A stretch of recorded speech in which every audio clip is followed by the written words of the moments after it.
तर मी माझं daily routine तुमच्याशी शेअर करणार आहे की मी रोज रोज काय करते किंवा माझं काम कोणत्या पद्धतीने मी करते किंवा माझ्या मुलींचं जे डेली रुटीन आहे वगैरे ते सगळं मी तुमच्याशी शेअर करणार आहे. स्कूलचं रुटीन म्हणा किंवा जेवण बनवण्याचं किंवा डाएट स्पेशल पण मी ब्लॉग चालू करणार आहे. डाएटविषयी ज्या गृहिणींना डाएट वगैरे करायचं असेल किंवा आपलं वजन कमी करायचं आहे त्याच्यासाठी पण ते उपयुक्त पडेल अशा पद्धतीचा मी व्हिडिओ टाकणार आहे. तर तुम्ही शेवटपर्यंत हा व्हिडिओ नक्की बघा आणि पूजा विधी कशी करायची वगैरे ते सुद्धा मी व्हिडिओमध्ये टाकणार आहे. तर तुम्ही व्हिडिओ बघा. तर भेटू आपण परत स्कूलवरून आल्यावरती. बाय. हॅलो गाईज, कसे आहेत तुम्ही सगळे? तर तुमचं सर्वांचं स्वागत आहे माझ्या चॅनलमध्ये ज्याचं नाव आहे शरू फन अँड व्लॉग. तर चला तर आज व्हिडिओला सुरुवात करूया. Good morning. तर आज आहे मार्गशीर्ष महिन्यातील पहिला गुरुवार. आज आपण महालक्ष्मीची पूजा करणार आहोत, पूजेची मांडणी करणार आहोत. तर तुम्ही सगळ्यांनी ज्या गृहिणी आहेत जे माझे व्हिडिओ बघत असतील तर त्यांनी सगळ्यांनी उपवास पकडला असेल. तर आज माझं सगळं काम वगैरे झालेलं आहे. तुम्ही बघू शकता इथं बघा सगळं किचन वगैरे माझं क्लीन झालेलं आहे. छोटासा किचन आहे. सगळं काम वगैरे उरकलेलं आहे. इथे माझ्या मुलीला स्कूलला जायची तयारी चालू आहे. हाय गाइस,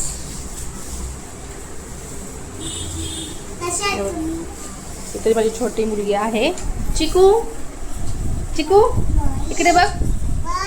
ए बघ, हाय कर. हाय हाय कर. बाहुली आहे. तू काय करते? बाहुलीचं पाय घालते. तोडून ठेवली तू बाहुली. अरे बापरे. तर चला तर मग स्कूलवरून आल्यावरती आपण भेटू आणि पूजा वगैरे कशी करायची ते पण पाहू. आणि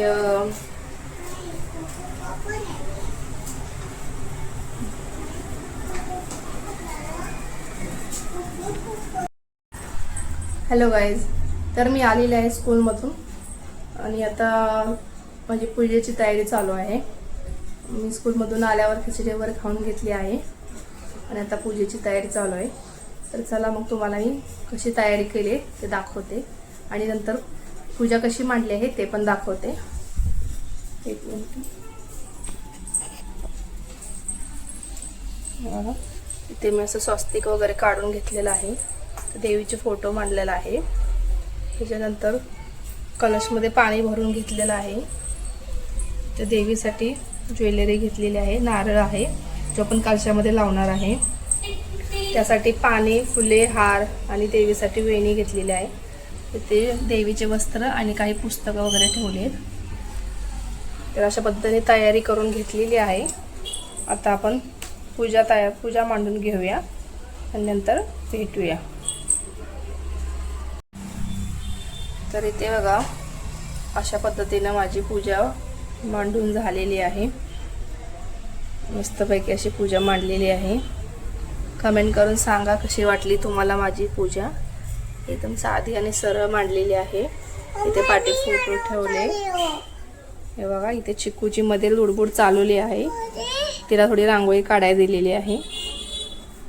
छान छान रांगोळी काढा. ये बघू कशी रांगोळी काढली. नाही काढली? काढली तू? अच्छा. हे पूजा कशी मांडली मम्मानी? मम्मानी पूजा कशी मांडलेली आहे? कशी मांडली पूजा? छान आहे का पूजा? तर बघा अशा पद्धतीने पूजा मांडून झालेली आहे. तर आता मी संध्याकाळी पूजा वाचून घेणार आहे आणि आरती करणार आहे आणि मग संध्याकाळी आपण भेटू आता. ठीक आहे, बाय. तर इथं आज मी मार्गशीर्ष महिना उपवास स्पेशल तांदळाची खीर बनवत आहे. आमच्या घरात तांदळाची खीर खूप आवडते सगळ्यांना. आणि इथे राईस बनवायला ठेवला होता. तर झालं असं की मी स्वयंपाक बनायला घेतला होता, परंतु आमचं अचानक बाहेर जेवायचं जायचं ठरलं. तर त्याचं कारण मी तुम्हाला सांगणार आहे ना व्हिडिओमध्ये की अचानक काय झालं की आम्हाला बाहेर जेवायला जावं लागलं, मग म्हणून मी ही खीर बनवायला घेतली आहे पूजेसाठी, दाखवायसाठी. तर इथं मी तांदळाची खीर बनवलेली आहे आणि देवाला नैवेद्य दाखवलेला आहे. आता मी पूजा वाचून घेणार आहे आणि आरती करणार आहे. तर बघा इथं मी खीर बनवलेली आहे तांदळाची प्रसादासाठी. आता मी पूजा वाचणार आहे. करावयाचे आहे. व्रत करणारे स्त्री पुरुष शरीराने व मनाने स्वच्छ व आनंदी असावे. या व्रताला कोणत्याही महिन्याच्या शुक्ल पक्षातील पहिल्या गुरुवारी सुरुवात करता येईल. दर गुरुवारी श्री महालक्ष्मी व्रत पूजा विधीसह करावे. महालक्ष्मी व्रताची कथा व महात्म्य वाचावे. अशा प्रकारे 8 गुरुवार हे व्रत आचरून शेवटच्या गुरुवारी उद्यापन करावे. तसेच हे व्रत वर्षभरही करता येते. वर्षभर दर गुरुवारी आपल्या कुलदेवतेसमोर किंवा देवीच्या छायाचित्रासमोर बसून श्री महालक्ष्मी व्रत कथा व महात्म्य. तर इथे माझ्या भाऊजेचा बर्थडे सेलिब्रेशन चालू होतं, त्याच्यामुळे आम्ही बाहेर जेवायला गेलो होतो. खायला तू पडली का? कशी पडली तू? रस्त्याने पडली? अरे बापरे, बघू किती लागले तुला. आपण डॉक्टरकडे जाऊया. जाऊया डॉक्टरकडे. जाते तू डॉक्टरकडे? ठीक आहे, चालेल, आपण जाऊया.